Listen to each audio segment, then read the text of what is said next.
ലബ്ധ ഖുർആൻ masters അവതരിപ്പിക്കുന്നു ഖുർആനിക സന്ദേശം. 1 minute please.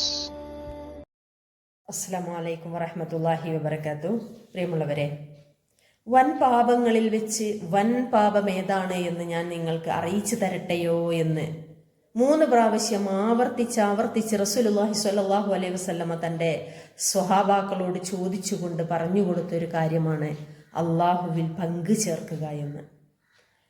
നമുക്കറിയാം, ഏതേത് തെറ്റും കുറ്റവും ആ ദിവ്യകാരുണ്യത്തിന് മുമ്പിൽ പൊറുക്കപ്പെട്ടേക്കാം.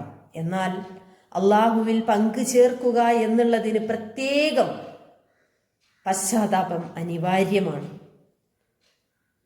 ഇത് പരിശുദ്ധ ഖുർആനിലെ 4-ാമത്തെ അധ്യായം 48-ാമത്തെ വചനത്തിലൂടെ അള്ളാഹു നമ്മെ കേൾപ്പിക്കുന്നുണ്ട്.